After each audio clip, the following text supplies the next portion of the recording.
How you doing there? Welcome back to Babylon Talmud. Today we're studying Daf Kuf Mem Daled, Daf 144 of Masechta BavaBasra. Friends, we're going to learn two Mishnayos today. That's what we're going to do. Okay. We started Daf Kuf Mem Gimel Amud Beis at the Mishnah, about 15 lines from the bottom. So if somebody passes away and there are some children, there are adult children, there are minor children. So if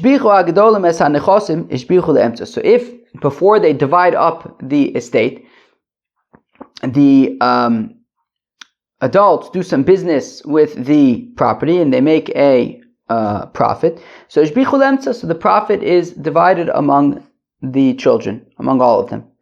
But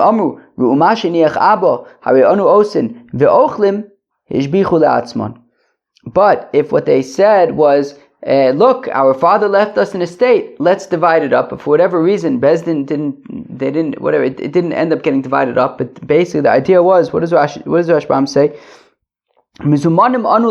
We are ready to divide it up. And whatever we now profit, nashbiach michalkenu, will profit from our portion. V'nisatzlu Bezdin, and Bezdin was, lazy, or for whatever reason there was a delay, lachlok, to divide it up. So then the profit is for them alone, the ones who did the business and profited.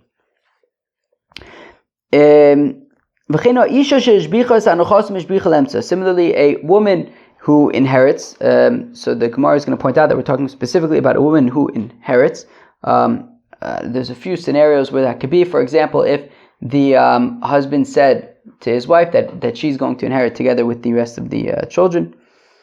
So then, so if she does business and makes a profit in the estate, so it's divided among her and the children, everybody who's inheriting. So again, right? So divided among everybody. But if she said, look what my husband left for me, I'm going to do business and keep the profits. So then the profits are hers. Okay. That when we say that if the adults do business and profit, it's divided among everybody. That's loshanu ela sheshibchu nechasim machmas nechasim. Only if the adults who did this business didn't invest anything of their own in the business. They entirely used the estate itself to do business with. They didn't invest their own assets. So if it came purely from the estate, so then it's divided among all the heirs. But if they, let's say, hired workers from their own money or whatever, well then it's bichul atzman. So then the profit would be for them alone. Ini, is this true? Reb Chanina says, even if their father only left for them like a water, like a well, I guess, some kind of like well, some kind of cistern that there's water there and it's normally covered, and you could charge people a fee, people who need water, maybe for their animals, for their farming, whatever it might be. So you could charge them to use the cistern. So any money made from that prior to dividing up the estate, so then that would be divided among everyone. Now, the cistern though, how does it work by a cistern? The cistern needs to be guarded, right? If the cistern isn't guarded, so then anybody can just go and take the water. So it needs to be guarded. So they're kind of putting in the effort to make sure that the cistern is guarded, and then and then they're profiting from the cistern. But since they're investing their own efforts to be able to profit from the cistern by guarding it, by investing their own efforts, then the profit should be theirs. Why are they dividing it among the brothers as well? So Shani Udaine, it's different when it comes to this cistern, to the Tirusa hu Davida, because what's the way that you what's the work that you have to invest in the cistern? As I just said, to guard it. A job like guarding, even the younger brothers would be able to do that as well and participate in that as well. And therefore, it's not something that's unique to them, that they themselves profited and they were like the only ones. And the young kids aren't able to do business; they're too young. But over here, they could participate in making sure that that nobody's taking water from the well without permission. So therefore, because it was not something that the adult children were uniquely positioned to do, any of the children could have done it and could have participated in it. So therefore, the profits would be divided among all of them. Okay. Suddenly, like, my ankle started, like, itching me. I wonder if I just got, like, I hope there's no mosquito. There's no mosquito flying around here. That would be chaval. That would be very chaval. Let's go weiter. So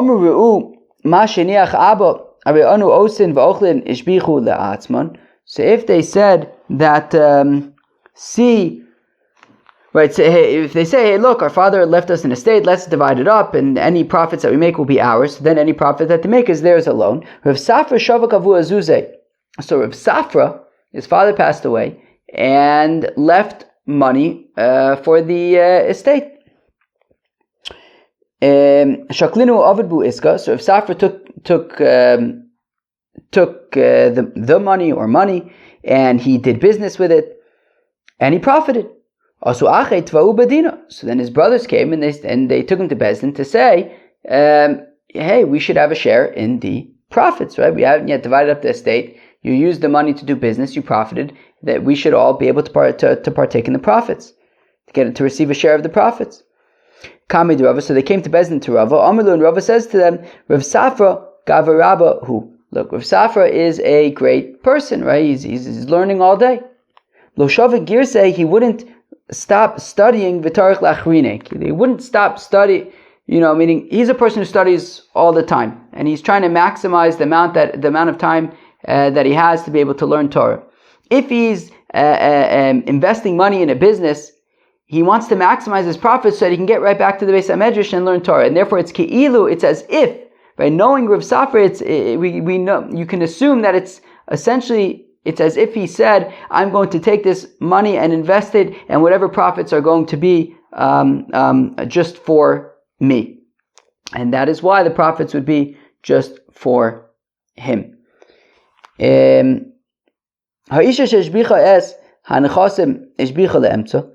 That so we said that if you have a woman who makes a profit, so it is divided among all the heirs. Why would the wife be inheriting together with the orphans? Right, so that we're talking about like she profits and it's divided among all the kids as if like she's inheriting too, but why would she be inheriting together with the kids? Well, it's talking about a woman who taka does inherit, right? For example, if the husband says that my wife is going to receive a share of the inheritance together with the kids, so then we're talking about where she does inherit together with the kids, so if she does business and profits, so then it will be divided among everybody. Pshita, well, that should be obvious. Ma'adetema may have thought, Kaven delo darka lemitrach. Well, since she wouldn't normally do business, so then afal gab delo parish, kimo de parish dami, right, might be similar to like Rav Safra, right? Since she doesn't normally do business, by her now all of a sudden doing business, maybe we can assume that she's doing it for herself, for her to be able to make a profit here. So Kamash Malan, that no, we don't treat it as if she says that it's going to be for me alone, and if she does business before the estate is divided up, so then any profits would be divided equally among the estate. But if she says, look what my husband left for me, I'm going to do business and keep the profits for myself, well then the profits are for her alone. Pshita, that should be obvious. I may have thought that no, maybe since it is sort of praiseworthy for her The Amri Katarcha Kame Yasme, right? Meaning if she does business and then, right, meaning it would make her look really good and reflect positively upon her by if she does business and takes the profits and divides them among the kids. So therefore maybe that she would say, yes, the profits I'm going to take and divide among the kids because I really want to take care of Yisoimim. So Kamash Malon, that no, if she says that I'm going to do business with the estate and I'm going to keep the profits myself, we assume that she's keeping the profits for herself. We don't assume that she's giving them to the Yisomim because it will make her look like a great person. If she says it's for herself, it's for herself. Amr B'Chanina says, Isha livno gadol. If a person marries off his eldest yingel, his eldest son, be'bayis, in a wedding house, okay, apparently at that time, it was customary for the father to build a wedding house for his eldest son, for their chasana, for the wedding. And then, so we're saying, kana'o. So the eldest son would be kona that house. That would then be his house to live in, the house that he got married in. V'davka gadol, but it's specifically limited to the eldest son. V'davka besula, specifically if he's marrying a besula. V'davka ishto rishona, and specifically his first marriage. V'davka sheisio rishon, and specifically if the eldest son got married first, right? So if there were a number of children, but the eldest son was not the first chassan in the family, this would not apply. Specifically if the eldest son gets married first to a besula, and it's a first wedding, so then you have this thing with the wedding house and belonging to the son. Pshita, yiched lo aviv bayis v'aliyah. It's obvious that if a father, for this wedding house, it's a house with a attic, with an upper floor, bayis kana aliyah lo kana. So the son would be kone, the main house, but not the attic. Bayis v'achsadra ma. What if it's a house with a portico in front of it? Shnei batim zelefnu mizer. What if it's two houses, one inner house and one outer house? Ma'u, what's the halacha then? What's ikona teku ichveis nicht? Meisvei yiched lo aviv bayis uchlei bayis. If the chuppah, if the wedding house was a house and it also had vessels in it. Ooh, what kind of vessels?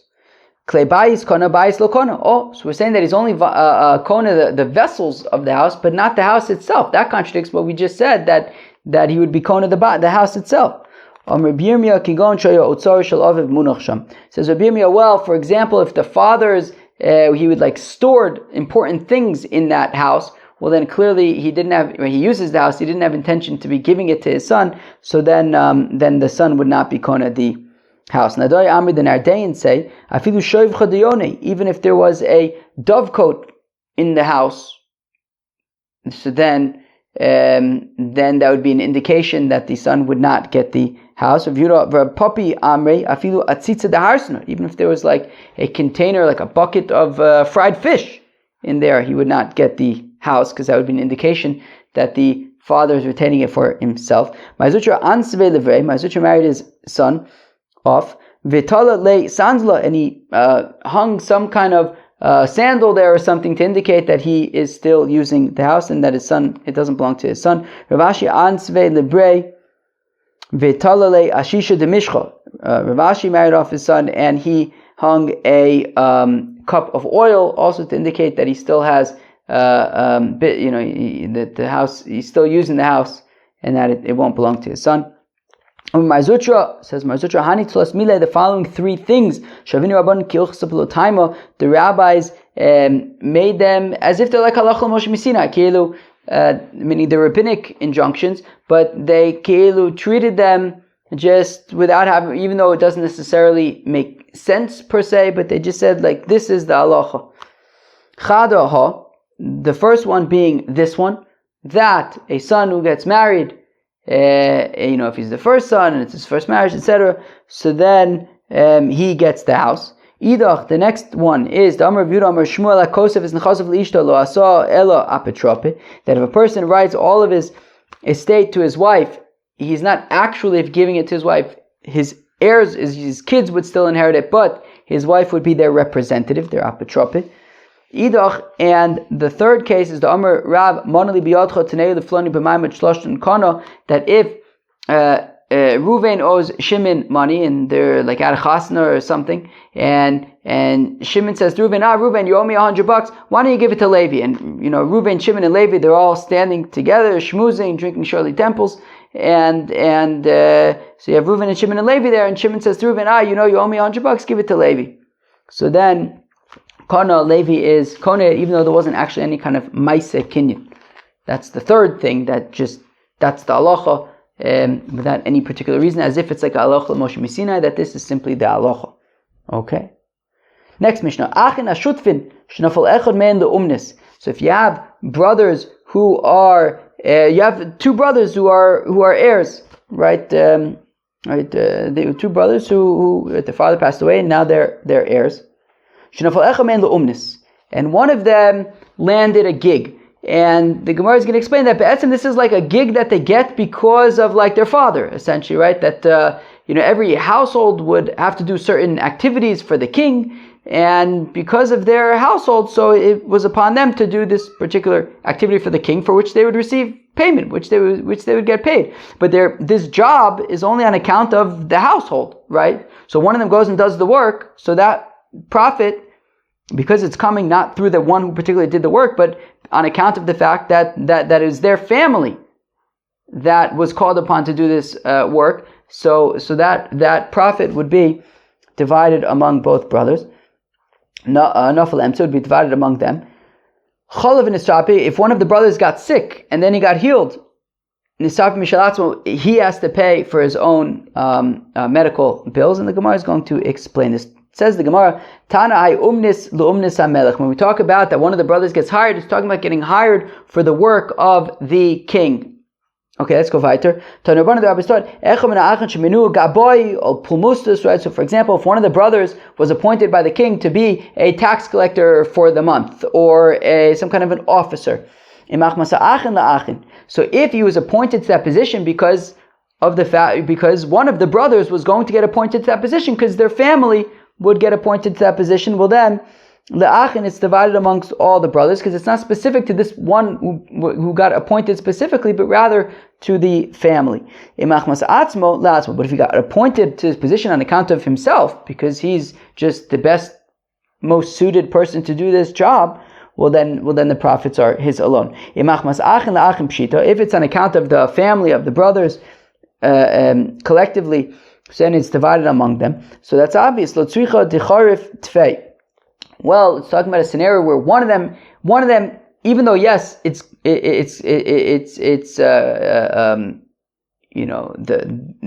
in their family that they would do this job, but one of them is particularly suited to do this job more so than the others. So I may have thought, that the reason why he got this job is because he's the most suited to do it, even though yes, technically it's because also he's in this particular family, but within the family at least, he's the most suited to do it.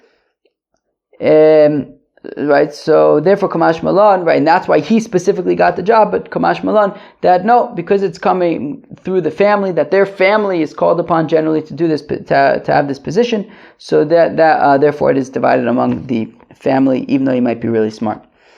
If one of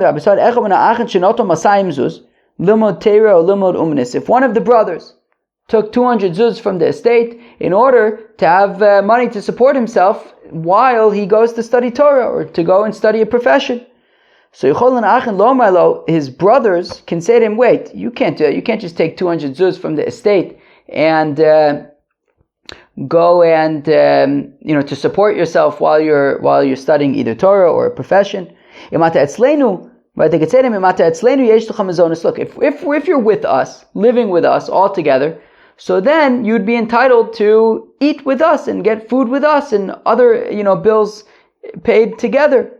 But if you're not with us, then you can't just use money from the estate to pay for your expenses. But why do they care? Why does he specifically have to be at home in order to be able to get supported by the estate? But if he goes somewhere else, all of a sudden he can't be supported by the estate. What's the difference? Let him be supported wherever he is. So Meseile, the Rafuna, the supports Rafuna, Dom Rafuna says Rafuna, Birkas Abayis Beruba. That the house is, that there's a blessing in the house when there are more people in it. Meaning, you get better deals, right? Right now I'm sitting in a house, right? I'm sitting in a room, the lights are on. The electric bill would be the same to have the lights on whether I'm sitting in this room alone or whether all my brothers in the room with me. But if I'm here and my brother is living in his house and he's got his lights on and I have my lights on, so now we're paying twice as much. So therefore, Kilu, they say to him, I don't understand, you're going away, you're going to have to buy food, you're going to have to, pay for water and internet and all these other things, which if you're with us, we'd only have to pay once for everybody, but now you have all these expenses that because you're on your own, now you have them, but you wouldn't have them necessarily, or at least not to the same degree, if we were living together.